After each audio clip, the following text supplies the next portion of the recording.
سبحانہ تعالیٰ نے صحیح دعا کرنے کی طرف توجہ دلائی. دونوں طرح کے لوگوں کی دعاؤں کا ذکر کر دیا تاکہ انسان سمجھ جائے کہ بہترین دعا کس کی ہے، جامع دعا کس کی ہے، فائدے والی دعا کس کی ہے. اور ویسے بھی ذکر کے بعد دعا کیونکہ قبول بھی ہوتی ہے، اس مناسبت سے بھی ذکر کے کثرت کے بعد دعا کرنے کا ذکر کہا گیا ہے. یعنی صرف اتنا ہی کافی نہیں کہ انسان اللہ تعالیٰ کی تعریف کرے اور حمد و ثنا کرے، بلکہ اپنی ضروریات کی چیزیں بھی مانگے، منہ کھول کر بول کر اللہ تعالیٰ کے سامنے اپنی حاجت رکھے، اپنی فریاد رکھے، اپنی ضرورت رکھے. اسی لیے ذکر اور پھر دعا. اور پھر ان لوگوں کی یہاں مذمت کی گئی کہ جن کی دعاؤں کا مرکز اور محور صرف اور صرف دنیا ہوتی ہے. وَهُمْ عَنِ الْآخِرَةِ هُمْ غَافِلُونَ، اور آخرت سے وہ غافل ہی رہتے ہیں، آخرت کے بارے میں کچھ نہیں مانگتے. یعنی ان کی دعاؤں کا جو بڑا حصہ ہے یا صرف ان کی دعائیں دنیا کے گرد گھومتی. اس معیار پر ہم سب کو بھی پرکھنا چاہیے کہ ہم سب سے زیادہ شدت کے ساتھ یا پہلی دعا کیا مانگتے ہیں. اگر ہمیں پتہ چلے کہ یہ قبولیت کا وقت ہے تو ہم سب سے پہلے کیا مانگیں گے. ہم میں سے ہر ایک کو اپنی اپنی دعاؤں کا جائزہ لینا چاہیے کہ کہیں ہم تو ان لوگوں میں شامل نہیں کہ جو صرف دنیا مانگتے ہیں، اور کیا واقعی ہمیں اپنی آخرت کی اور آخرت میں سے بھی بھلائی کے ساتھ آگ کے عذاب سے بچنے کی دعا ہمارے دل و دماغ پر ہے. تو یہاں ان لوگوں کی تعریف کی گئی ہے کہ جو ایسی دعا کرتے ہیں کہ جس میں وہ اپنی دنیا کی خیر بھی مانگتے ہیں، اپنی آخرت کی خیر بھی مانگتے ہیں، اور سب سے بڑے شر یعنی جہنم کی آگ اور جہنم کے عذاب سے بچنے کی دعا کرتے ہیں. تو اس میں دعا مانگنے کا ایک ادب اور سلیقہ بھی سکھا دیا گیا. آپ دیکھیے کہ یہاں پر صرف 3 آیتیں ہیں اور 3 آیتوں کے اندر بہت بڑا مضمون بیان کر دیا گیا. تو فرمایا فَإِذَا قَضَيْتُم مَنَاسِكَكُمْ، جب تم اپنے مناسک حج پورے کر چکو. حج پر بھی انسان کیوں جاتا ہے؟ اپنا فرض پورا کرنے کے لیے، عبادت کرنے کے لیے، اور انہی عبادتوں کا ایک حصہ دعا بھی ہے. یعنی ہم سب کے دل میں ہوتا ہے کہ ہم حج یا عمرے پر جائیں تو پہلا خیال کیا آتا ہے کہ وہاں جا کر دعائیں کریں گے، کیونکہ دعا بذات خود بھی عبادت ہے. تو جب تم اپنے حج کے مناسک پورے کر چکو اور سارے ریچولز تمہارے پورے ہو جائیں اور تم آرام سے بیٹھو، تو پھر یہ کہ تم اللہ سبحانہ تعالیٰ کا ذکر کرو. اور حج کے تمام مناسک کے دوران بھی ذکر کرنا چاہیے، اور جب مناسک پورے ہو جائے تو اس کے بعد بھی رک کر دعا کرنی چاہیے. جیسے آپ دیکھیں طواف کے بعد کیا کرتے ہیں، 2 رکعت پڑھتے ہیں اور پھر آپ دعائیں کرتے ہیں. اسی طرح جب آپ کی سعی ہو رہی ہوتی ہے تو اس میں بھی آپ جہاں جہاں رکتے ہیں صفا مروہ پہ پھر دعائیں کرتے ہیں، اللہ کا ذکر کرتے ہیں، اور دوران سعی بھی. اور اسی طرح باقی منا میں، عرفات میں، ہر جگہ سب سے زیادہ جو چیز کی جاتی ہے، جو عبادت کی جاتی ہے، وہ دعا کی عبادت ہے. عرفہ میں آپ دیکھیے کہ نبی صلی اللہ علیہ وسلم نے ظہر اور عصر دونوں نمازوں کو اکٹھا کر دیا، یعنی قصر پڑھی اور جمع پڑھی. یعنی گویا جو فریضہ ہے اس سے مختصر ترین وقت میں فارغ ہو کے پھر مختصر سا خطبہ دیا، اور باقی زوال شمس سے لے کر غروب شمس تک دعا ہی دعا کی. یعنی جو وقت کا ایک بہت بڑا حصہ دعائیں ہی دعائیں. اس سے بھی اندازہ کر سکتے ہیں آپ کہ دعا کی کیا اہمیت ہے ہماری زندگی میں، اور ہمیں کتنی دعائیں کرنی چاہیے. اور پھر یہ کہ نسک میں نہ صرف یہ کہ یہ چلو آتے ہیں، بلکہ جانور ذبح کرنا اور قربانی اور یہ تمام چیزیں بھی آتی ہیں. تو مراد یہ ہے کہ جب قربانی ہو جاتی ہے تو پھر ایک طرح سے حج کے تمام مناسک ادا ہو جاتے ہیں، اور اس وقت انسان اللہ کا ذکر کرے، یعنی حج سے فارغ ہونے کے بعد مراد ہے. اسی طرح جب ہم نماز سے فارغ ہو جاتے ہیں تو آخر میں ہماری سب سے اہم چیز دعا ہی ہوتی ہے. اور اس ذکر سے جو یہاں پر کہا گیا ہے اس سے مراد ایک تو منا کے دنوں کی تکبیرات ہے کہ سب سے زیادہ ذکر ان کا ہونا چاہیے، اللہ کی بڑائی بیان کرنی چاہیے. نماز کے بھی بعد سلام پھیر کر ہم سب سے پہلے کیا کہتے ہیں؟ اللہ اکبر. اسی طرح حج کے مناسک ادا کرنے کے بعد بھی اللہ اکبر. یعنی اگر اس عبادت کی ہمیں توفیق ہوئی ہے تو اس میں کسی غرور اور کسی بڑائی کی بات نہیں ہے، بلکہ ساری توفیق اللہ ہی کی دی ہوئی ہے، اور اللہ ہی کا ذکر ہے، اللہ ہی کی یاد ہے. اور اسی طرح حج کے تمام مقامات میں مسنون دعائیں پڑھنا ضروری ہے. تو علم کے ساتھ اگر انسان حج کرتا ہے تو پھر ان تمام سنتوں کو پورا بھی کرتا ہے اور پورا پورا فائدہ اٹھاتا ہے۔ اس لیے حج پر جاتے ہوئے سب کچھ سیکھ کر جانا چاہیے، دعائیں بھی یاد کر کے جانا چاہیے، اور اگر حافظہ کمزور ہو تو دعاؤں کی کتابیں ساتھ لے کے جانی چاہیے تاکہ کوئی چیز مانگنے سے رہ نہ جائے، کیونکہ نبی صلی اللہ علیہ وسلم کی دعائیں جامع ہوتی ہیں، ان میں سب کچھ ہمیں مل جاتا ہے، لہٰذا اگر وہ سب ہم مانگ لیں تو گویا ہم نے دنیا اور آخرت کی خیر مانگ لی۔ عربوں کا طریقہ یہ تھا کہ حج سے فارغ ہو کر اپنے آباء و اجداد کے کارناموں کا ذکر کرتے، ہر قبیلہ اپنے اپنے بڑے جو گزرے ہوئے شخصیتیں تھیں، جو سردار تھے، ان کا ذکر کرتے کہ انہوں نے یہ کارنامے کیے اور وہ کیے، حسب نسب پہ فخر ہوتا تھا۔ لیکن اللہ سبحانہ وتعالیٰ نے ہمیں اس سے بہتر چیز عطا کی، اور وہ کیا کہ جو اصل بڑائی کا مستحق ہے اللہ رب العزت، تم اس کو یاد کرو، کیونکہ عموماً یہ ہوتا ہے کہ جب ایک قبیلہ اپنے بڑے کا ذکر کرا، دوسرا اپنا، تیسرا اپنا، تو لوگوں کے درمیان اختلاف بھی ہوگا، جیلسی بھی ہوگی، اور سب لوگ نہیں خوش ہو سکتے۔ لیکن اللہ کا ذکر ایسی چیز ہے کہ جس پہ سب متفق بھی ہوں گے اور وہ سب کے لیے خوشی کی بات، اور آپس میں ایک یونٹی بھی اس سے قائم ہوتی ہے۔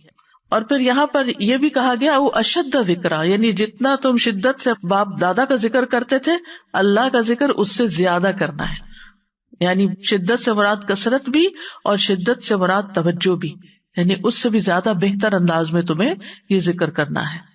فَمِنَ النَّاسِ مَن يَقُولُ رَبَّنَا آتِنَا فِي الدُّنْيَا وَمَا لَهُ فِي الْآخِرَةِ مِنْ خَلَاقٍ، لوگوں میں سے کوئی ایسا ہے جو کہتا ہے اے ہمارے رب ہمیں دنیا دے دے، دنیا کی بلائیاں دے دے، اس کے لیے آخرت کا کچھ حصہ نہیں۔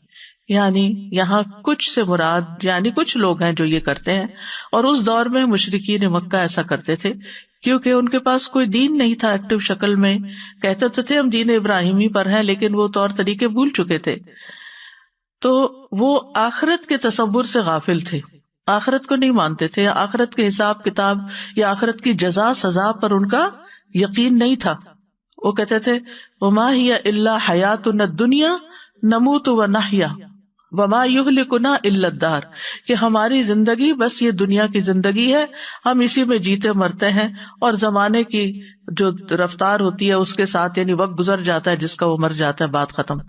لیکن نبی صلی اللہ علیہ وسلم نے آ کر سب سے زیادہ جس عقیدے کو انسٹل کیا وہ توحید اور آخرت پر ایمان کا تھا، اور اس طرح ان کو صرف دنیا نہیں بلکہ ہماری وہ زندگی جس میں ہمیں ہمیشہ رہنا ہے اس کی بھلائیاں مانگنے کا سبق سکھا دیا گیا۔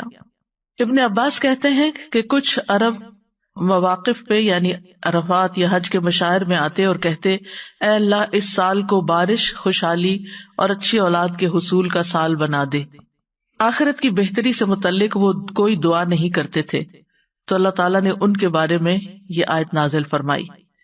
امام بغوی کہتے ہیں کہ اللہ نے اس سے مشرکین مراد لیے ہیں وہ حج کے موقع پر اللہ تعالیٰ سے دنیا کے سوا کچھ نہیں مانگتے تھے، وہ کہتے تھے یا اللہ ہمیں بکریاں، اونٹ، گائے اور غلام عطا کر۔ ان کی دنیا یہی تھی۔ ایک آدمی کھڑا ہوتا اور کہتا اے میرے رب میرے باپ کا ایک بہت بڑا خیمہ تھا اور اس کے پاس بہت زیادہ مال تھا، تو مجھے بھی ویسا ہی دے جیسے اس کو دیا۔ یہ طریقہ تھا ان کی دعا کرنے کا۔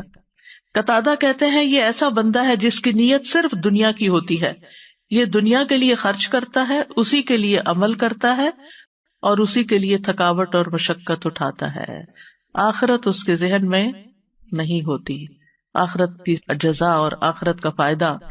وَمَا لَهُ فِي الْآخِرَةِ مِنْ خَلَاقٍ، ایسے لوگوں کا جن کا مطمع نظر، جن کا گول اور جن کی توجہ اور دلچسپیوں کا سارا مرکز صرف دنیا ہے، ایسے لوگوں کے لیے پھر آخرت میں کچھ نہیں۔ جو آخرت کو بھول کر زندگی گزار رہے ہیں یعنی غفلت میں پڑے ہوئے ہیں، پھر ان کے لیے آخرت میں کچھ نہیں ہوگا، صرف دنیا مانگتے ہیں، دنیا چاہتے ہیں، دنیا کے لیے محنت کرتے ہیں تو ان کو دنیا ہی ملے گی، اور اگر وہ دین کے کام بھی دنیا کمانے کے لیے کر رہے ہیں تو بس صرف دنیا ہی ملے گی، آخرت نہیں ملے گی۔ قارون کے پاس بہت بڑی دولت تھی، اس کے خزانوں کا حال یہ تھا کہ خزانوں کی کنجیاں، خزانے نہیں، خزانے تو پتہ نہیں پھر کتنے ہوں گے، ان کی کنجیاں طاقتور آدمیوں کی ایک پوری جماعت مشکل سے اٹھا سکتی تھی۔ تو اس دولت کی وجہ سے قارون کے اندر فخر اور گھمنڈ پیدا ہو گیا تھا، تکبر پیدا ہو گیا تھا۔ تو اس وقت کچھ صالح بندوں نے اس کو یہی نصیحت کی تھی کہ دولت پر فخر نہ کرو، بلکہ اللہ نے تجھے جو دیا ہے اس سے آخرت کا طالب بنو، یعنی اس سے اپنی دنیا نہیں آخرت کماؤ اور دنیا کا بھی حصہ نہ بھولو. یعنی دنیا میں بھی تمہیں جو ملنا ہے مل جائے گا، دنیا کا فائدہ بھی اٹھاؤ، لیکن اس دنیا سے اپنی آخرت کمانا نہ بھولو. اور عقل مند انسان وہی ہوتا ہے جو دنیا میں رہتے ہوئے دنیا کی ہر چیز سے اپنی آخرت کمانے کی فکر کرتا ہے. یعنی مومن جو ہوتا ہے وہ صرف اکیلے دنیا کی فکر نہیں کرتا. مثلاً اگر کسی کی اولاد بگڑ جاتی ہے تو وہ صرف یہ دعا نہیں کرتا کہ اللہ اس کو دنیا میں فلاں کامیابی عطا کر دے، بلکہ وہ اس کی دنیا سے زیادہ اس کی آخرت کی فکر کرتا ہے. اور جس کے سامنے آخرت نہیں ہوتی وہ صرف دنیا کی بات کرتا ہے کہ اگر یہ بچے نے پڑھا نہیں یا بچہ صحیح نہیں ہوا تو پھر اس کی دنیا خراب ہو جائے گی، اس کو کوئی پوچھے گا نہیں، اس کے کوئی کمانے کا ذریعہ نہیں ہوگا، اس کے لیے دنیا تنگ ہو جائے گی. اور اس وقت بالکل آخرت ان کے ذہن سے نکلی بھی ہوتی ہے کہ دنیا میں بگاڑ کا مقصد صرف دنیا کا بگڑنا نہیں ہے، بلکہ اس سے مراد آخرت کا بگاڑ بھی ہے. یعنی دونوں چیزیں انسان کی بگڑتی ہیں. تو مراد اس سے یہ ہے کہ انسان دنیا کی دعا بھی مانگے اور آخرت کی بھی مانگے. یعنی دنیا میں انسان کا بہت بڑا حصہ کیا ہے؟ وہ حصہ ہے کہ جس سے وہ ابدی زندگی کو حاصل کر لیتا ہے. وَمِنْهُمْ مَنْ يَقُولُ رَبَّنَا آتِنَا فِي الدُّنْيَا حَسَنَةً وَفِي الْآخِرَةِ حَسَنَةً وَقِنَا عَذَابَ النَّارِ. اور ان لوگوں میں سے بعض ایسے ہیں جو بلند ارادوں والے ہیں، جو بڑی بات سوچتے ہیں، جن کی سوچ بڑی ہے، جن کا ہورائزن بڑا ہے، وہ دنیا اور آخرت دونوں مانگتے ہیں. وہ کہتے ہیں ہمیں دنیا میں بھی بھلائی عطا کر اور آخرت میں بھی بھلائی عطا کر. وہ بھلائی جو دنیا میں وہ طلب کرتے ہیں اس میں ہر وہ خیر شامل ہے جس کا ملنا بندے کو پسند ہوتا ہے. یعنی جو بھی آپ کی چاہت ہے دنیا کے اعتبار سے، جس میں خوشگوار وسیع رزق حلال ہے، نیک بیوی یا نیک شوہر ہے، نیک اولاد جسے دیکھ کر آنکھیں ٹھنڈی ہوتی ہوں، آرام اور راحت کی زندگی، نفع مند علم، اعمال صالحہ کی توفیق، یعنی جیسے انسان کو اچھے اچھے کام کرنے کا موقع مل جائے، صدقہ کرنے کا، صلہ رحمی کرنے کا. حضرت علی رضی اللہ عنہ کہتے ہیں کہ تم اپنی صحت اور اپنی قوت اور اپنی جوانی اور اپنی دولت کے معاملے میں یہ نہ بھولو کہ تم اس کے ذریعے سے آخرت چاہو. یعنی یہ سب چیزیں کیوں مانگو کہ ہمیں یہ دولت، مال، صحت کیوں ملے؟ تاکہ ہم اس سے اپنی آخرت کمائیں. اور جہاں تک آخرت کا تعلق ہے تو اس سے مراد جنت ہے. للذین احسنوا الحسنى وزیادہ. جن لوگوں نے نیکی کی ان کے لیے نہایت اچھا بدلہ اور کچھ زیادہ بھی ہے. قتادہ کہتے ہیں اس سے مراد دنیا میں عافیت ملنا اور آخرت میں عافیت ملنا. یعنی دنیا اور آخرت کی بھلائی کو ایک لفظ سے بیان کرتے اور وہ کیا ہے؟ عافیت. یعنی جان میں، مال میں، اولاد میں، صحت میں، ہر چیز میں عافیت، کہ انسان نقصان اور شر سے محفوظ ہو جائے. اور اس میں کوئی حرج کی بات نہیں کہ انسان اپنی آخرت کے ساتھ ساتھ دنیا میں جو چیزیں وہ چاہتا ہے وہ اس کو نصیب ہو. اور اس میں مثلاً یہ کہ وہ اپنی ویل بینگ کے بارے میں، اپنی صحت کے بارے میں، اپنی طاقت کے بارے میں دعا کرتا ہے تو کوئی حرج نہیں. لیکن اس کے بیک آف مائنڈ ضرور یہ بات ہونی چاہیے کہ اللہ تعالیٰ جو بھی مجھے دے میں اس سے پھر اپنی آخرت کے لیے، اللہ کی رضا کے لیے زیادہ کام کر سکوں. اور پھر آپ دیکھیے کہ یعنی جب سے انسان کی موت شروع ہوتی ہے اس سے لے کر اللہ تعالیٰ کے دیدار تک جتنے بھی مرحلے ہیں اللہ تعالیٰ ان سب کو آسان کر دے. یعنی جب ہم آخرت کی بھلائی مانگے تو یہ ساری چیزیں ذہن میں ہوں کہ ہماری موت آسان ہو، ہمارا قبر کا حساب آسان ہو، ہماری قبر کی زندگی نعیم اور راحت والی ہو، ہم قبر سے اٹھے جب حشر میں تو ہمارا حشر کا اٹھنا وہ خوبصورت ہو، اس میں ہمارے اندر اطمینان ہو، کسی قسم کی کوئی گھبراہٹ نہ ہو، اللہ تعالیٰ کی رضا حاصل ہو، اور پھر رب رحیم کا قرب حاصل ہو. یہ تمام چیزیں اس میں آ جاتی ہیں.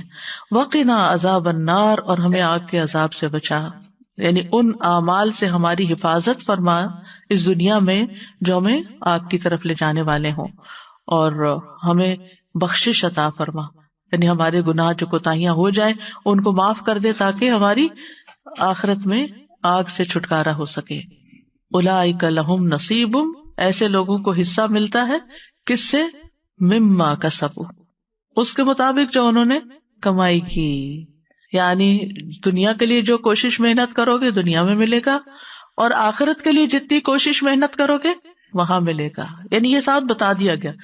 دعا اپنی جگہ ہے لیکن ساتھ کوشش چاہیے، کیونکہ عام طور پر ہم ایک طرف ہو جاتا ہے، یا صرف کوشش پہ فوکس کر دیتے ہیں یا صرف دعا پہ فوکس کرتے ہیں۔ اب آپ دیکھیں کہ کتنی جامع ہے تین آیات، ذکر سے آغاز ہوا، دنیا اور آخرت کی بھلائی کی دعا مانگنے کو کہا گیا، آگ کے عذاب سے بچنے کو کہا گیا، اور اس کے ساتھ ساتھ کوشش کی طرف توجہ دلائی گئی۔ اور واللہ سریع الحساب، اللہ بہت جلد حساب لینے والا ہے، یعنی اللہ سبحانہ وتعالیٰ کے لیے کچھ بھی مشکل نہیں کہ وہ سارے بندوں کے ایک ایک عمل کا حساب کر دے، ذرے ذرے کا۔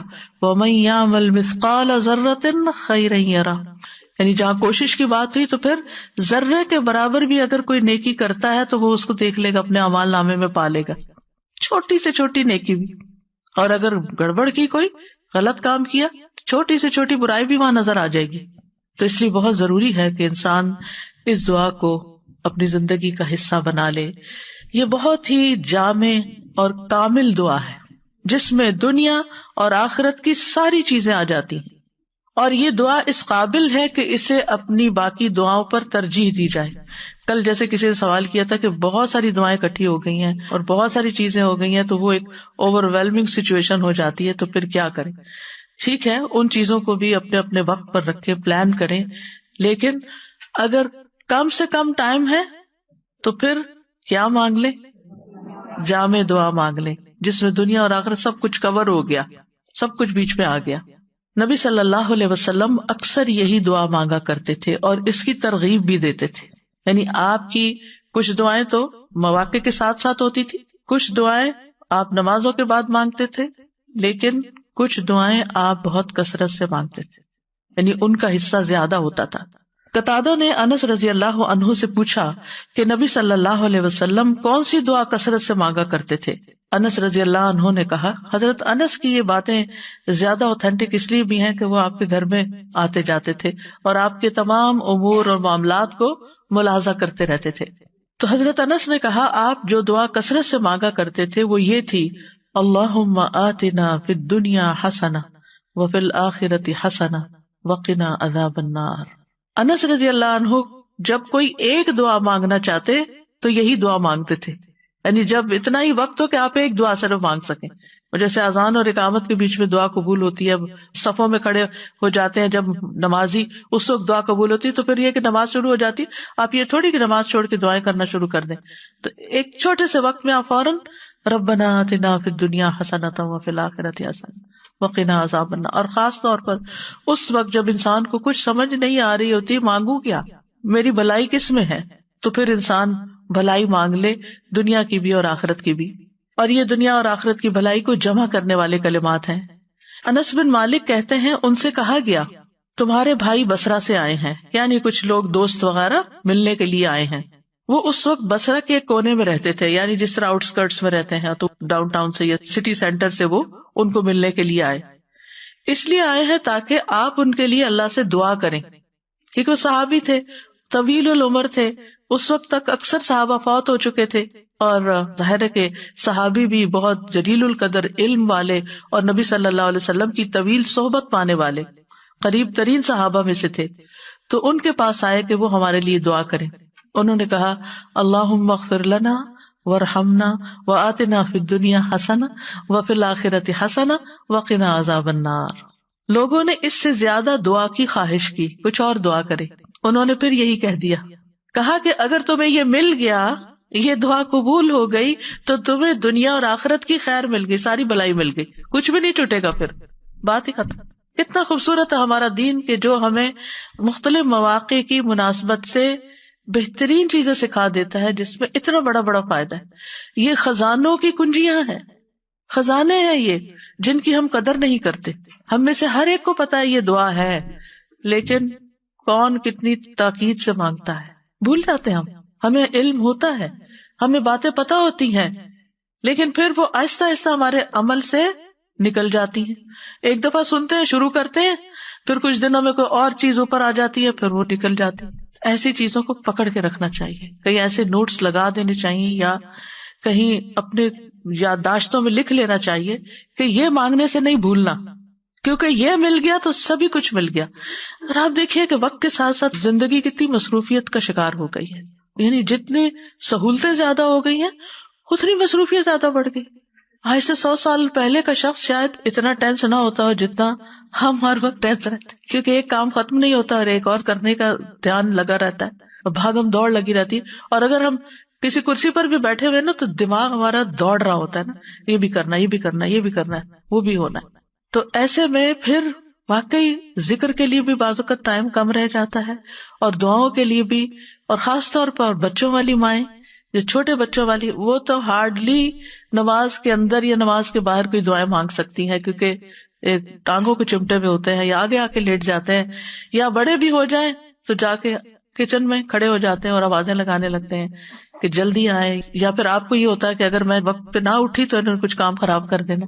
آج کل خاص طور پہ افطار کے فوراً بعد مغرب ہوتی ہے، آپ کو جور کھاتے پانی پیتے نماز شروع کر دیتے ہیں. اب آپ کا دل ہوتا ہے تھوڑا سا سکون سے نماز پڑھے، لیکن سارے تو ایسے سکون سے نہیں پڑھتے، ان کو تو بھوک لگی ہوتی ہے، پھر آپ کو سرو کرنا ہوتا ہے تو آپ کو سب کی ٹیک کیئر کرنی ہوتی. پھر اس وقت دل چاہتا ہے کہ کیا مانگ لیں، کچھ تو مانگے، کیونکہ سارے دن کے روزے کے بعد اس نماز کی کیفیت بھی بڑی اچھی ہوتی ہے. تو اس وقت یہ دعا مانگ کے اٹھ جائے، لمبی نہ مانگے کہ گھر والے ناراض ہونے لگے. تو بہت سے اوقات ایسے ہوتے ہیں کہ جس میں ہمارے پاس کوئی نیکی کا کام کرنے کا بہت مختصر سا وقفہ ہوتا ہے، ایسے اوقات کو استعمال کر لیا کریں ایسی جامع دعاؤں کے ساتھ. پھر اسی طرح عافیت کی دعا مانگنا، یہ بھی دنیا اور آخرت کی بھلائیاں مانگنے میں سے ہے. حضرت انس سے روایت ہے کہ رسول اللہ صلی اللہ علیہ وسلم نے مسلمانوں میں سے ایک ایسے شخص کی، بیمار شخص کی عیادت کی جو لاغر ہو کر چوزے کی طرح ہو گیا تھا، بالکل سکڑ سا گیا. تو رسول اللہ صلی اللہ علیہ وسلم نے اس سے فرمایا، کیا تم اللہ سے کسی چیز کی دعا کرتے تھے یا اس سے کچھ مانگا کرتے تھے؟ اس نے کہا، جی ہاں، میں کہتا تھا، اے اللہ تو مجھے آخرت میں جو سزا دینے والا ہے وہ دنیا میں ہی دے دے. اس پر رسول اللہ صلی اللہ علیہ وسلم نے فرمایا، سبحان اللہ، تم میں اتنی طاقت نہیں، تم اس کی استطاعت نہیں رکھتے، تم نے یہ کیوں نہ کہا اللہم آتنا فی الدنیا حسنۃ وفی الآخرۃ حسنہ وقنا عذاب النار. یاد رکھیے یہ دعا نبی صلی اللہ علیہ وسلم سے اللہم کے ساتھ آتی ہے اور قرآن میں ربنا کے ساتھ آتی ہے. ان دونوں میں سے جو بھی آپ، کیونکہ یہ نہ ہو کہ پھر آپ پوچھیں یہ پڑھیں یا وہ پڑھیں، جو بھی آپ کا دل چاہے پڑھیں. پھر آپ صلی اللہ علیہ وسلم نے اس شخص کے لیے دعا کی جو اتنا کمزور ہو گیا تھا، تو اللہ تعالیٰ نے اس کو شفا عطا کر دی. یہ دعا اس لحاظ سے بھی بڑی اہم ہے کہ رکن یمانی اور حجر اسود کے درمیان مانگی جاتی. تھوڑا سا فاصلہ ہوتا ہے نا، رش تو الحمدللہ بڑا بھی ہو جاتا ہے، لیکن ویسے وہ تھوڑی سی جگہ ہوتی، تو اس میں انسان اگر پوری توجہ کے ساتھ یہ دعا مانگ لیتا ہے تو گویا وہ سب کچھ مانگ لیتا ہے. اب دیکھیں ہمارے دین نے ہم سب کے لیے، ہم جیسے کمزور لوگوں کے لیے کتنی رعایت اور سہولت رکھی ہے. جن کے حافظے کمزور ہوں، جنہیں بہت ساری دعائیں یاد نہ ہوں، جو بہت کچھ نہ مانگ سکتے ہوں، وہ کم از کم اتنی دعا یاد کر کے چلے جائیں. یہ تو ہر حاجی کر سکتا ہے، یعنی ان پڑھ سے ان پڑھ، کمزور سے کمزور حافظے والا ایک یہ دعا سیکھ کے چلا جائے اور یہ بھی مانگتا رہے تو گویا سبھی کچھ اس نے مانگ لیا. ابن رجب کہتے ہیں کہ سلف صالحین ایام تشریق میں اس دعا کو کثرت سے مانگنا پسند کرتے تھے، یعنی جب کہ حج کے مناسک ختم ہو جاتے تھے اور منا کے دنوں کے جو باقی دن ہوتے ہیں. اور عطا کہتے ہیں کہ جو شخص بھی حج کر کے اپنے وطن واپس جانے لگے اور جب وہ اپنے اہل و عیال کی طرف متوجہ ہو تو یہی دعا پڑھے. امام نووی کہتے ہیں یہ دعا مطلق ہے، اس کی کوئی حد نہیں، تو یہ دعا ہر وقت اور ہر لمحے کی جا سکتی ہے. اٹھتے بیٹھتے چلتے پھرتے یہی مانگ سکتے ہیں. نماز میں، نماز کے علاوہ دیگر اوقات میں، دعا کو شروع کرتے وقت، دعا کے اندر، مریض کی شفا کے لیے بھی اور باقی مواقع پر بھی، قبولیت کے اوقات میں، یعنی ہر موقع پر آپ یہ دعا پڑھ لیں. یعنی یہ دعا تو ہم میں سے ہر ایک کو لازماً زبانی یاد ہونی چاہیے تاکہ جب دل چاہے اس کو پڑھ لیں. تو بہرحال جو بھی اس کو پڑھے گا اور جتنی آپ کوشش کریں گے، محنت کریں گے اور اس کے ساتھ ساتھ نیک اعمال کریں گے، اللہ تعالیٰ دعائیں سنے گا. اور پھر آپ دیکھیے کہ اس سے یہ بھی پتہ چلتا ہے کہ اللہ تعالیٰ ہر ایک کی سنتا ہے. جو صرف دنیا مانگتا ہے اور کوئی دنیا اور آخرت دونوں مانگتا ہے، من الناس سے، لوگوں میں سے، یہ نہیں کہا مومنوں میں سے، جو بھی مانگے گا اس کو ملے گا. لیکن آخرت کی بھلائیاں تو جو آخرت پر ایمان رکھتا ہے اسی کو ہی نصیب ہوگی. بہرحال اللہ سبحانہ تعالیٰ بندوں سے جلد حساب لینے والا ہے اور قیامت کے دن بیک وقت وہ سب سے حساب لے سکتا ہے. اللہ کی قدرت بہت بڑی ہے اور دنیا میں بھی اس کو بندوں کا حساب لیتے ہوئے دیر نہیں لگتی، اس لیے ہر موقع پر، ہر تکلیف کے موقع پر اسی کی طرف پلٹنا چاہیے۔ اس دعا سے ایک اور بات بھی پتہ چلتی ہے کہ دنیا سے زیادہ آخرت کا حصہ ہے اس دعا میں۔ دعا کا ایک حصہ ربنا آتنا فی الدنیا حسنہ، اور دوسرا حصہ وفی الآخرۃ حسنہ وقنا عذاب النار۔ آخرت کے لیے دو چیزیں مانگی گئی ہیں۔ پھر آپ دیکھیے ربنا کہہ کر دعا شروع کی گئی ہے، یعنی اللہ تعالی کے نام الرب کے ساتھ، اس کی صفت ربوبیت کے ساتھ۔ اور پھر اس دعا سے یہ بھی پتہ چلتا ہے کہ مانگنے والا جو ہے وہ بلند عزائم رکھتا ہے، بڑی سوچ کا مالک ہے۔ یہ بھی یاد رکھیے کہ آخرت کے ساتھ ساتھ دنیا مانگنے میں کوئی برائی نہیں ہے، کہ ہمیں خود سکھا دیا گیا ہے۔ یعنی بعض لوگ ایکسٹریمسٹ ہوتے ہیں، جب دین کی بات کرتے تو دنیا کو بالکل بھول جاتے ہیں، اور بعض لوگ آئیڈیلسٹ ہوتے ہیں، دنیا بھی آئیڈیل ہو جائے اور آخرت بھی۔ تو بات یہ ہے کہ دنیا کبھی بھی آئیڈیل نہیں ہو سکتی۔ دنیا تو دف سی دنیا ہے، گھٹیا ہے، کم تر ہے، وہ آخرت کے مقابلے میں تو پانی کا قطرہ بھی نہیں ہے۔ تو اس لیے یہاں انسان کو جو کچھ ملا ہے وہ دراصل آخرت کمانے کے لیے ملا ہے۔ یعنی آپ دنیا میں اچھی صحت، مال، رزق، ہر چیز کیوں مانگے؟ تاکہ یہ چیزیں زیادہ ہوں گی تو اس سے آپ کی آخرت میں زیادہ کنٹریبیوشن ہو سکے گی۔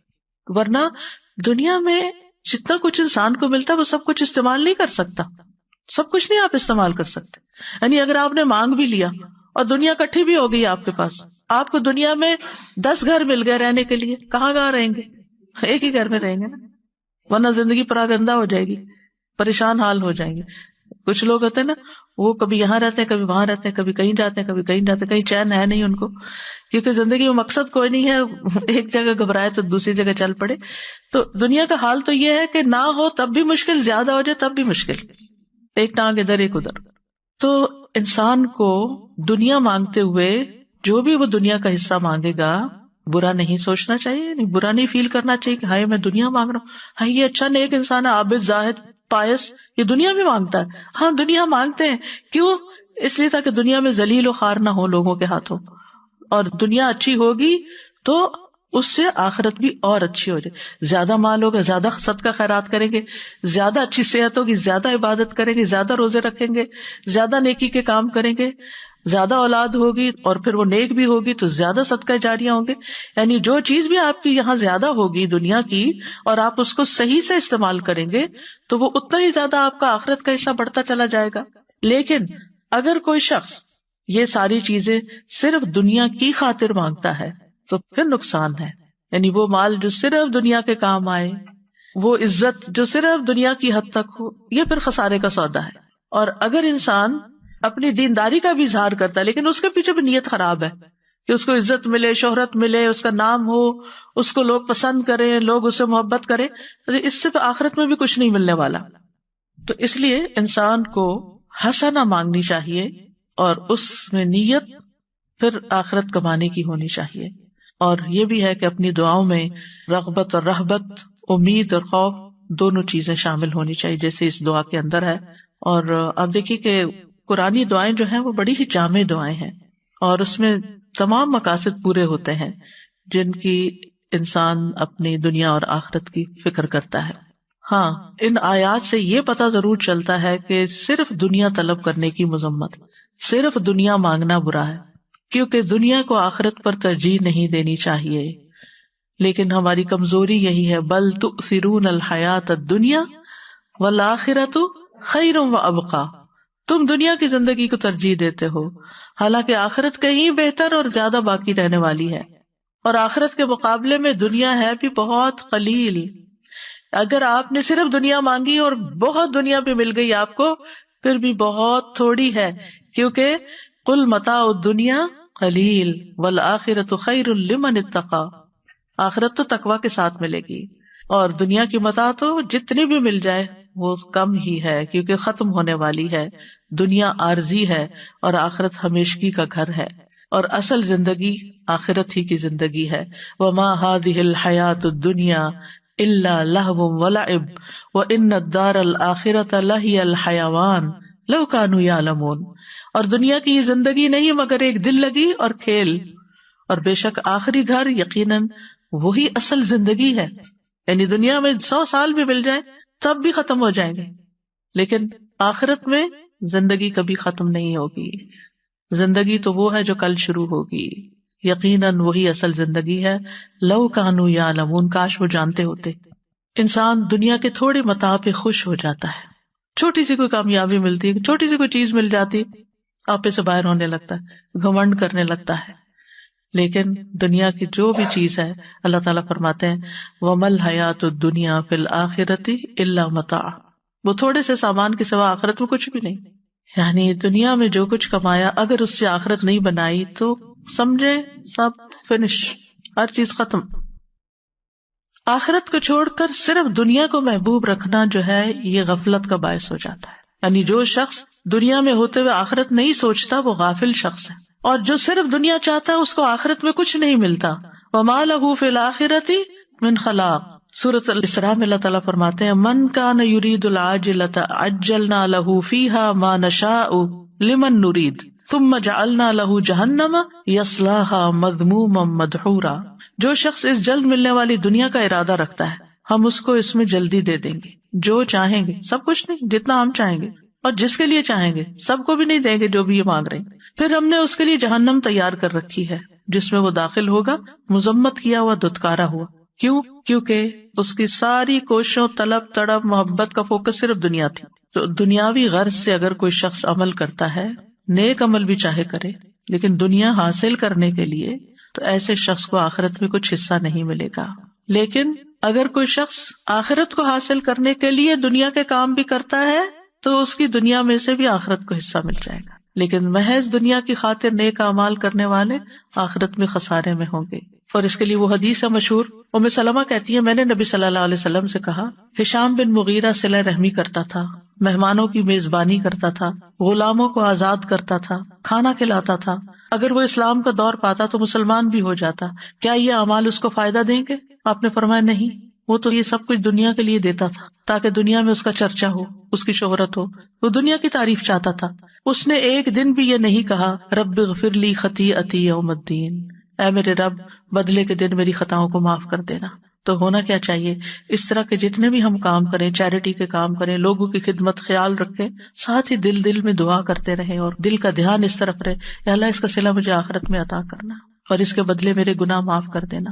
یعنی صدقہ کرنے کی ایک نیت کیا ہونی چاہیے کہ اللہ اس کے بدلے میرے گناہ معاف ہو جائیں، کیونکہ صدقہ گناہوں کی آگ کو ٹھنڈا کرتا ہے، اللہ تعالیٰ کے غضب کو ٹھنڈا کرتا ہے کہ جو بندے پہ بھڑکتا ہے گناہوں کی وجہ سے.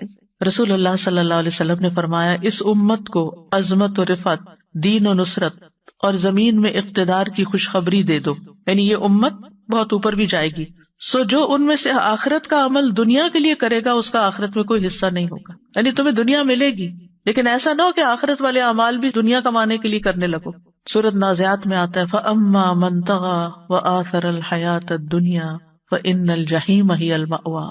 جس نے سرکشی کی، دنیا کی زندگی کو ترجیح دی تو جہنم اس کا ٹھکانہ ہوگی. دنیا کی طلب انسان کو بعض اوقات گمراہی کے راستے پر لے جاتی ہے. یعنی انسان اللہ کے راستے پر نہیں چل سکتا جب اس کی دنیا کی خواہشات بڑھ جاتی ہیں، اور بعض اوقات وہ دنیا سے ایسی محبت کرنے لگتا ہے کہ آخرت کے بارے میں کوئی ذکر بھی کر دے تو اس کو برا لگتا ہے کہ آپ ہر وقت موت کی باتیں کرتے ہیں، جنت کی باتیں کرتے ہیں، جہنم کی باتیں کرتے ہیں. تو محض دنیا طلب کرنے سے آخرت کا نقصان ہو جاتا ہے. دل ٹیڑھے ہونے لگتے ہیں، نیت خراب ہونے لگتی ہے نا انسان کی. اور پھر جو لوگ دنیا سے محبت کرتے ہیں وہ بزدل ہو جاتے ہیں، ان کو موت سے ڈر لگنے لگتا ہے. چھوٹی چھوٹی پریشانی، چھوٹے چھوٹے حادثے ان کو خوف زدہ کر دیتے ہیں. یعنی چھوٹا سا بھی نقصان ہوتا ہے تو ان کے اوپر پہاڑ بن کے گرتا ہے، کیونکہ ان کو کیا ڈر لگ جاتا ہے کہ ہماری دنیا بگڑنے لگی ہے. لیکن جس شخص کو آخرت کا غم لگ جاتا ہے نا، دنیا میں اس کا کوئی بڑے سے بڑا بھی نقصان ہو تو وہ کیا سوچتا ہے، دنیا ہی تو ہے، حقیر متاع ہی تو ہے، اگر اس پہ صبر کے بدلے اللہ اس سے آخرت میں بہتر دے دے تو میں اسٹل خسارے میں نہیں ہوں، میرا کچھ بھی نہیں گیا. اولاد کا نقصان ہو، جان مال، کسی بھی چیز کا، ہر چیز میں مومن کیا کہتا ہے انا للہ و انا الیہ راجعون. یہ چیز گئی ہے، ہم بھی اللہ کے ہیں، ہمیں بھی چلے جانا ہے. تو وہ اس کا غم لگا کر نہیں بیٹھ جاتا، وہ غم پالنے نہیں لگ جاتا، وہ پھر بھی اٹھتا ہے اور کچھ کرتا ہے کیونکہ اس نے بھی آگے جانا ہے. صرف جانے والوں کے غم میں روتے رہنا ہی عقل مندی نہیں، کیونکہ ہم نے بھی جانا ہے. وہ چلے گئے اپنا کما کے، ہمیں بھی کچھ کمانا ہے، تو اس وقت کو ادھر ادھر ضائع نہیں کرنا. پھر اسی طرح یہ ہے کہ دنیا کی حقیر چیزوں کے بندے نہیں بننا چاہیے. رسول اللہ صلی اللہ علیہ وسلم نے فرمایا ہلاک ہوا درہم کا بندہ، ہلاک ہوا دینار کا بندہ، ہلاک ہوا منقش چادر کا بندہ، یعنی زیب و زینت والے کپڑے کا شوق، اگر اسے مل جائے تو راضی، نہ ملے تو ناراض، اللہ سے بھی ناراض، بندوں سے بھی ناراض. یہ ہیں مال کے بندے. اللہ کرے یہ ہلاک ہو جائے، سر نگوں ہو کر گر پڑے، اگر اسے کانٹا چبھے تو کوئی نہ نکالے. نبی صلی اللہ علیہ وسلم نے ایسے بندے کے لیے بد دعا کی. ابن عباس کہتے ہیں اللہ نے دنیا کو 3 حصوں میں تقسیم کیا ہے، ایک حصہ مومن کے لیے، ایک حصہ منافق کے لیے اور ایک حصہ کافر کے لیے. وہ کہتے ہیں مومن آخرت کے لیے زیادہ راہ لیتا ہے، یعنی مومن جتنی دنیا اس کے پاس زیادہ آتی ہے اتنی وہ آخرت بنا لیتا ہے. منافق اس دنیا سے دنیا کی زینت اختیار کرتا ہے، یعنی منافق کے پاس جب مال و دولت آتا ہے تو وہ کیا سوچنے لگتا ہے، اور زیادہ گھر کی ڈیکوریشن کیسے کر لوں، اور زیادہ لباس مہنگا کیسے خریدوں. یعنی وہ اپنے مال کا ایک بڑا حصہ صرف دنیا کی زیب و زینت میں ہی لگاتا چلا جاتا ہے. اور کافر خوب عیش کرتا ہے، بس دنیا اس کے لیے عیش و عشرت کا مقام ہے. دنیا اس لیے کماتا ہے تاکہ دنیا میں عیش کر سکے. اور آپ اپنے آگے پیچھے دائیں بائیں ہر طرف دیکھتے ہیں کہ لوگ بہت سا کام، بہت سی محنت کیوں کرتے ہیں، تاکہ ایک لگژوریس لائف گزار سکیں. لگژوریس لائف ایک ہوتی ہے ضرورت کی زندگی، کہ اللہ تعالیٰ مشکل سے بچا کے آسانی والی زندگی دے تاکہ انسان اپنی عبادت، اپنے کام، اپنے سارا کچھ اچھے سے کر سکے. اور ایک ہے عیش و عشرت والی زندگی، کہ زیادہ کام ہو تاکہ زیادہ عیش و عشرت ہو. اور یہی وجہ ہے کہ آپ دیکھیں کہ ایسے لوگوں کا جو آخرت سے غافل ہو کر جیتے ہیں، ان کے مال کا بڑا حصہ کہاں جاتا ہے؟ سوچئے کہاں جاتا ہے؟ انٹرٹینمنٹ. یعنی کھانا صرف ضرورت کا کھانا نہیں، بلکہ کھانے میں ایسی چیزوں کا انتخاب جو صرف ایک زبان کا ٹیسٹ ہو یا ایک انٹرٹین کرتی ہوں. پھر اس کے بعد اوقات اگر فارغ ہے تو وہ کس کام میں جاتے ہیں؟ ویکیشنز. اور ویکیشنز میں بھی ایسی جگہوں کا انتخاب جہاں نہ انسان اپنی نگاہوں کی حفاظت کر سکے اور نہ ہی اپنے دین کی حفاظت کر سکے. اور پھر اسی طرح لباس اور باقی چیزیں. تو مومن دنیا کی عیش و عشرت کے پیچھے نہیں ہوتا، وہ اپنے وقت کو قیمتی سمجھتا ہے. وہ اگر ویکیشن پر جاتا بھی ہے تو غور و فکر کے لیے وہ ایسی جگہوں کا انتخاب کرتا ہے کہ جہاں وہ جا کر اپنے ایمان میں اور اضافہ کر کے آئے، جہاں وہ کچھ نیا سیکھ کر آئے. یعنی مومن کے لیے کہیں ویکیشن پہ جانا منع نہیں ہے، بلکہ کہا گیا سیرو فی الارض، زمین میں چلو پھرو، دیکھو کیسے ہوا پچھلی قوموں کے مجرموں کا انجام، چلو پھرو، اللہ کی نشانیوں پر غور کرو. ایسی ویکیشن منع نہیں ہے، کیونکہ اس میں ہم کس کے لیے حصہ لے رہے ہیں؟ آخرت کے لیے حصہ لے. لیکن اگر صرف عیش و عشرت، جیسے وہ لوگ جن کے دل اللہ کے خوف سے خالی ہوتے ہیں، وہ ایسی جگہوں پر زنا اور شراب اور ہر طرح کے حرام کام کرنے کے لیے ان کو کھلی چھٹی ملتی ہے، تو اس چیز کی پوچھ ہوگی، اس پہ پکڑ ہے. اور ایک اور بہت سوچنے کی بات، وہ کیا؟ مالک بن دینار کہتے ہیں آپ دنیا کے لیے جتنا غم کریں گے اسی حساب سے آپ کے دل سے آخرت کی فکر نکل جائے گی. کیونکہ ایک دل ہے نا، آپ نے اس میں کیا بھرنا ہے. اگر دنیا کا غم بھر لینا ہے تو آخرت کا غم نکل جائے گا. جتنا جتنا دنیا کا غم بھرے جا رہے ہیں آخرت کا غم نکلے جا رہا ہے. اور اگر آپ آخرت کا غم لگا لیں گے تو دنیا کا غم نکلنا شروع ہو جائے گا. دنیا کے غموں سے نبٹنے کا یہی طریقہ ہے، ورنہ یہ دنیا اپنے ہر اچھے برے طریقے سے آپ کو غمگین ہی کرتی. بہت ساری نعمتیں مل جائیں وہ بھی غمگین کر دیتی ہیں کہ یہ پرانی ہو جائیں گی، یہ ختم ہو جائیں گی. ان چیزوں کو ملنا بھی غم. اولاد مل جاتی ہے تو یہ تھوڑی ہوتا ہے کہ صرف آپ خوش ہوتے ہیں، جتنے خوش ہوتے ہیں نا اسے 10 سے زیادہ فکر کرتے ہیں اور غمگین بھی ہوتے ہیں. اسی طرح مال، کوئی دنیا کی کوئی بھی چیز لے، ہے جو گھٹیا، ادنا، کم تر، تو پھر اس کی کوئی بھی چیز غم، رنج، فکر، کانٹوں سے پاک نہیں ہے. یہاں ہر چیز کے ساتھ مسائل ہیں. تو اس لیے پھر انسان آخرت کا فکر لگا لے، آخرت کا غم لگا لے. اور جب آخرت کا غم ہوگے تو انسان کہے گا یہ دنیا یہ 4 دن کی بات ہے مشکل وقت، گزر جائے گا، نکل جائے گا، ختم ہو جائے گا. دنیا میں نہ کوئی بیماری ہمیشہ رہنے والی ہے، نہ کوئی مسئلہ ہمیشہ رہنے والا ہے، نہ کوئی بھوک افلاس ہمیشہ رہنے والا ہے، کچھ بھی ہمیشہ رہنے والا نہیں. یہ سب کچھ موت کے ساتھ ختم ہو جائے گا. لیکن موت کے بعد کوئی مسئلہ پیش آ گیا تو آپ اکیلے ہیں بھگتنے کے لیے، وہاں کوئی ساتھ نہیں اور وہ ختم بھی نہیں ہونے والا. وہ پھنس گئے مصیبت میں. ایک جنازہ جا رہا تھا تو آپ نے فرمایا مستریح و مستراح. مستریح یا راحت پانے والا، مستراح جس سے راحت پائی جائے. مستریح مومن ہوتا ہے جو دنیا کے غموں، فکروں، پریشانیوں، تکلیفوں، بیماریوں، ہر چیز سے نجات پا کر اللہ کی رحمت میں ڈھانپا جاتا ہے. آگے اس کے لیے فرشتے استقبال کرنے والے، نورانی شکلوں والے، اس کی جان نکالنے والے، اس کو روح و ریحان ان کی خوشخبری دینے والے. قبر اس کے لیے بہت وسیع باغ کی طرح، اور اس کے لیے آرام اور راحت اور نعیم. اور پھر رب کی رضا کی خوشخبری جنت کو دکھا دیا جائے گا. مستریح، دنیا میں نہیں جانا واپس، غموں کا گھر، وہ دنیا میں رہنے کو پسند ہی نہیں کرے گا. ہاں سوائے ایک کے جو شہید ہو کر آیا، وہ ایک دفعہ بھیجے وہی لذت پا کر آؤ اللہ کی راہ میں جان دینے کی جو پہلے پائی تھی. باقی وہاں جس کو اچھا استقبال مل گیا بس اس کی تو عیش ہو گئی. اب عیش ہی عیش ہے. پھر قیامت کے دن اٹھے گا، وہاں راحت ہے، اللہ تعالیٰ سے ملاقات انتہائی خوشگوار ہے. اور پھر اس کے بعد حساب کتاب، میزان پہ حوض کوثر پر نبی صلی اللہ علیہ وسلم سے ملاقات ہے، پل صراط میں آنکھ چپکتے گزر گئے، پھر آگے جنتیں، راحتیں، نعمتیں، اللہ کا دیدار، کیا کچھ ہے مومن کے لیے. مستریح. اور دوسرا ہے مستراح. وہ کون ہے؟ جو مرتا ہے تو لوگوں کو سکون ملتا ہے، لوگوں کی زندگی آرام میں آتی ہے، کیونکہ اس نے اتنا فساد مچایا ہوا ہوتا ہے فرعون کی طرح دنیا میں، کہ جب ایسے فرعون دنیا سے جاتے ہیں، ایسے فسادی لوگ دنیا سے جاتے ہیں، ایسے فسادی لوگ گھر سے نکلتے ہیں تو گھر والے شکر کرتے ہیں، اللہ تیرا شکر ہے تو نے اٹھا لیا اس بندے کو، ہماری جان آسان ہو گئی. ایسے نہ بنے کہ لوگ آپ کے مرنے کی دعائیں کرنے لگے، لوگوں کے فائدے کے بنے، لوگوں کے کام کے بنے. کچھ لوگ ایسے ہوتے ہیں جن کی زندگیاں گھر والوں نے حرام کی ہوئی ہوتی ہے، اور بعض اوقات صرف ایک خاتون یا ایک مرد کی وجہ سے وہ زندگی حرام. ابیوسو ہسبینڈ، یعنی کوئی کام سیدھا نہیں، کوئی بات سیدھی نہیں، ہر بات پہ گالیاں گلوچ، مار کٹائی، لڑائی جھگڑے.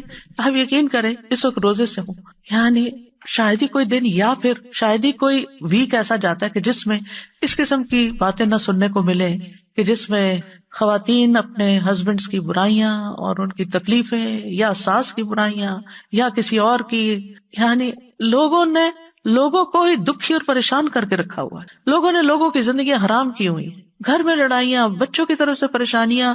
لگتا ہے کہ کوئی گھر خالی نہیں ہے اس سے.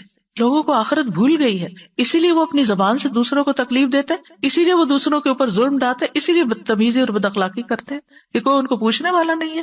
اگر انہیں اللہ کا ڈر ہو، اللہ کا تقویٰ ہو، انہیں فکر ہو کہ قبر میں بھی جانا ہے، فرشتے نے جان لینے بھی آنا ہے، اور ایسا بے بس ہو کے پڑا ہوگا کہ کوئی بھی مدد نہیں کرے گا، تو رہ جائے گا یہ سارا دنیا کا ساز و سامان. بعض اوقات صرف مال کے پیچھے جھگڑے ہیں، بہن بھائی خون کے رشتے آپس میں کٹے ہوئے اور ایک دوسرے پہ مقدمے کر رہے ہیں، ایک دوسرے سے لڑائیاں کر رہے ہیں. یعنی حد ہی ہو گئی ہے فتنے فساد کی کہ آپ جدھر نظر اٹھا کے دیکھتے جس بندے کے پاس بیٹھتے ہیں وہیں کوئی نہ کوئی ایسے ظلم کی داستانیں ہیں.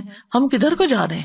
ہم کیا کر رہے ہیں؟ ہمیں اپنی آخرت بھولی ہوئی ہے، اس لیے یہ سب کچھ ہے. چھوٹے سے دنیا کے حقیر مال و متاع کے لیے آپس کی لڑائیاں ہو رہی ہیں. تو بہرحال جو دنیا کا غم لگاتا ہے وہ آخرت سے غافل ہو جاتا ہے، اور جو آخرت کا غم لگاتا ہے وہ دنیا کے غم سے آزاد ہو جاتا ہے. اور خاص طور پر جو ہی موت آتی ہے مستریح. اس لیے مومن جو ہے وہ موت کی تیاری کرتا ہے، فکر کرتا ہے کہ وہاں پریشانی نہ ہو، لیکن اس کو ایک پل خوشی بھی اندر سے ہوتی ہے کہ جانے سے فائدہ ہی ہے اگر اللہ تعالیٰ لے جاتا ہے. لیکن جو شخص دنیا سے محبت کرتا ہے اس کو دنیا چھوڑنے کا بھی بڑا غم ہے کہ میں دنیا چھوڑ آیا. وہ جس کو میں نے دن رات کمایا، وہ میرے کاروبار، وہ میرے بزنس، وہ میری جابیں، وہ میرے مال، وہ میرا بینک بیلنس، وہ کدھر گیا سب کچھ. یعنی ایک وہ شخص ہے جس کو ڈاکٹر کہتے ہیں بس آپ کے پاس 2 مہینے ہیں، اور اس نے اپنی آخرت کے لیے تیاری کی ہوتی ہے، تو وہ سکون سے ان 2 ماہ کو گزارتا ہے اللہ کا ذکر کرتے، اللہ کا یاد کرتے ہوئے. اور ایک وہ شخص ہے جس نے صرف دنیا میں اپنا سب کچھ لگایا ہوتا ہے، جب اس کو موت کی خوشخبری کوئی دے دیتا ہے کہ اب تو آپ کے پاس گنے چنے دن ہیں، تو اس کو یہ غم پھر بھی کم ہوتا ہے کہ آگے کیا ہونا ہے میرے ساتھ.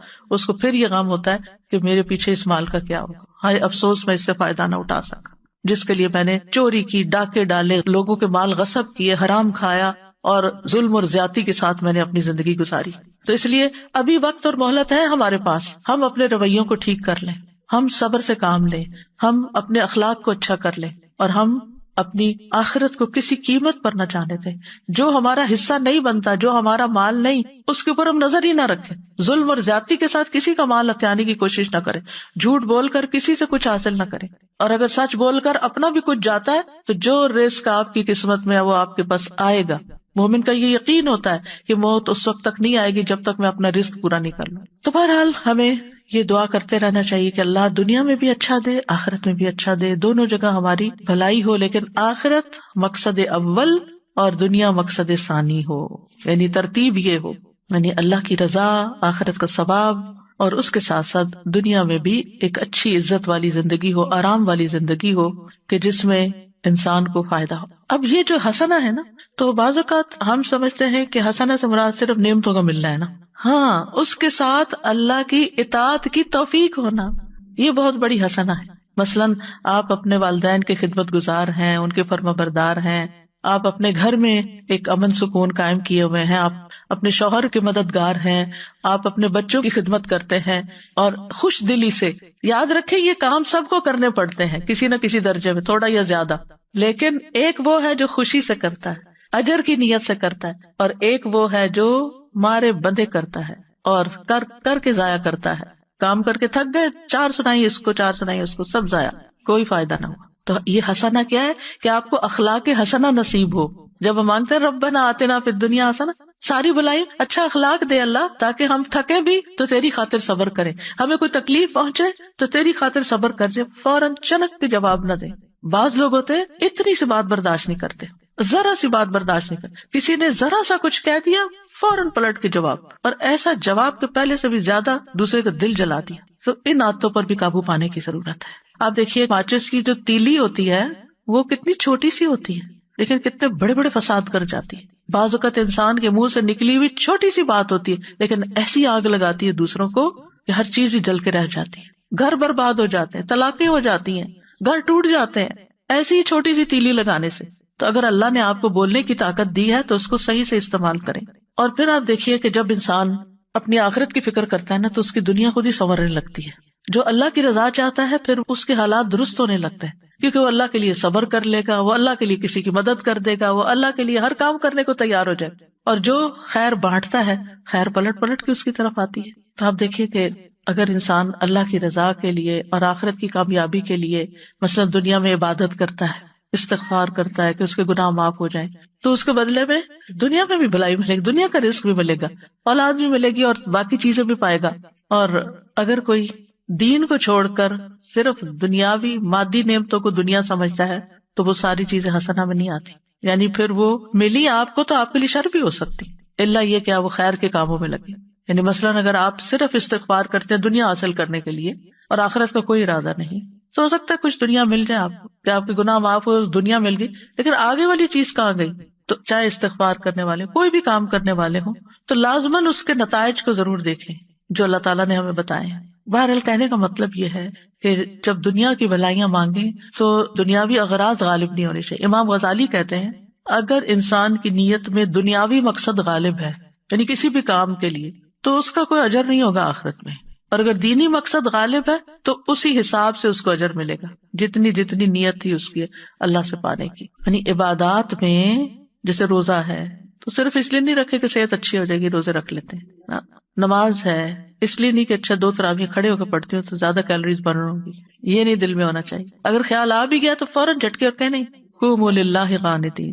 تو اگر اللہ کی عبادت اور اطاعت میں اللہ کی رضا حاصل کرنے کا غلبہ ہے یعنی وہ اجر پانے کا زیادہ ہے تو ہی اجر ملے گا، ورنہ ظاہر. مثلاً حجاج کے لیے اجازت ہے کہ وہاں پر بزنس بھی کر لیں، لیس علیکم جناح ان تبتغوا فضلا من ربکم.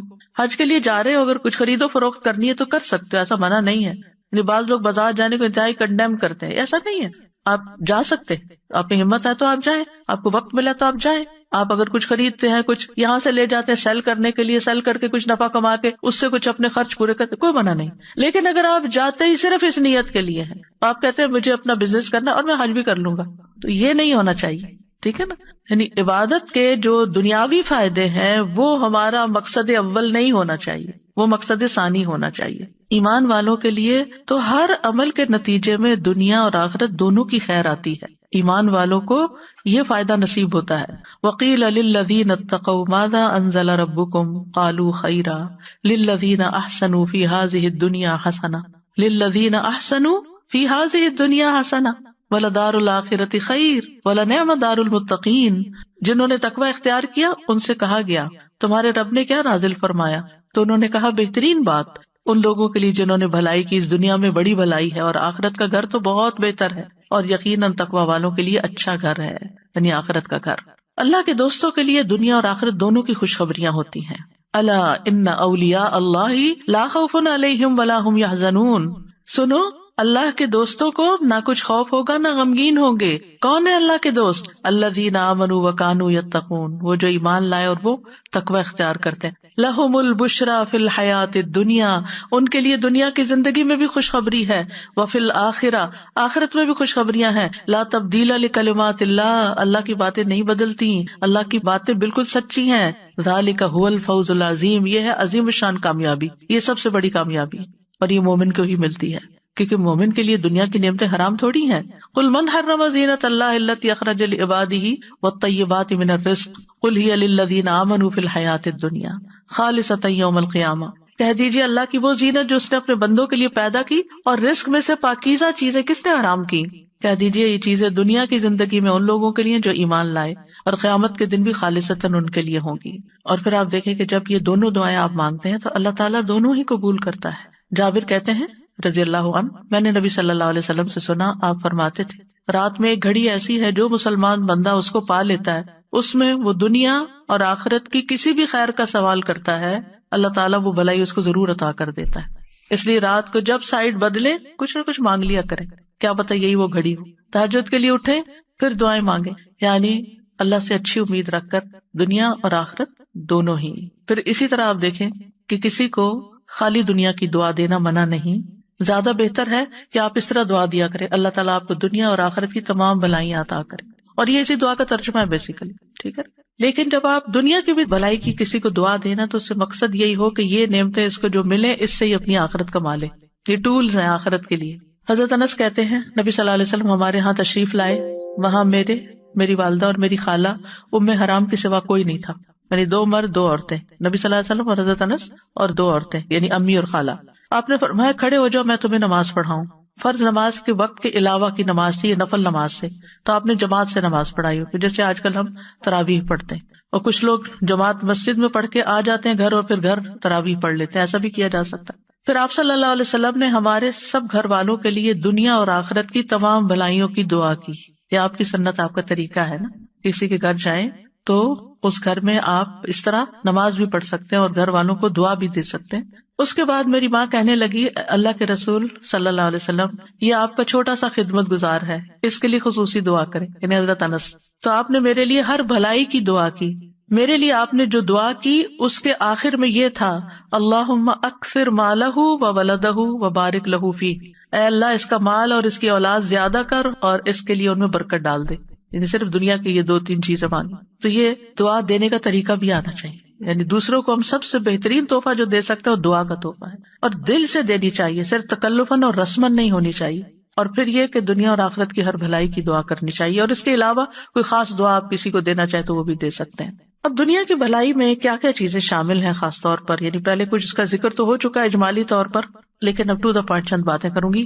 سب سے پہلے یہ کہ سب سے بڑی دولت اور نعمت دنیا میں اسلام ہے، دین ہے. الحمدللہ اللہ نے ہمیں یہ دولت عطا کی ہے، ہمیں مسلمان پیدا کیا، ہمیں دین دیا. اس کے لیے ہمیں اللہ سے دعا کرنی چاہیے کہ اللہ ہمیں دین کا نفعمند علم عطا فرمائے. یہ سب سے بڑی دولت ہے. ایمان کے بعد جو دولت مانگنی چاہیے وہ ربی زدنی علما ہے. یہ مل گیا آپ کو، آپ کے علم میں اضافہ ہوتا گیا تو نتیجہ کیا ہوگا، آپ کے نیک اعمال زیادہ ہوتے جائیں گے. علم سرمایہ کی طرح ہے، جتنا مال زیادہ ہوگا نا اتنا آپ زیادہ خرید سکتے ہیں کوئی چیز. جتنا علم زیادہ ہوگا اتنی آپ کو نیکیاں کرنے کے زیادہ طریقے پتہ چل جائیں گے کہ کیا کیا کرنا ہے. اس لیے علم حاصل کرنے کے حریص ہونا چاہیے، اور علم کی مجالس کا حریص ہونا چاہیے. یہ دنیا کی بہت بڑی حسنہ ہے، بہت بڑی بھلائی ہے جس کو یہ نصیب ہو جائے کہ اس کو اللہ تعالیٰ موقع دے دے، وقت دے دے، توفیق دے دے کہ وہ علم کی مجلس میں حاضر ہو جائے اور وہاں سے کچھ لے کے اٹھے، کوئی خزانہ پا کے جائے اور اس پر پھر عمل بھی کرے.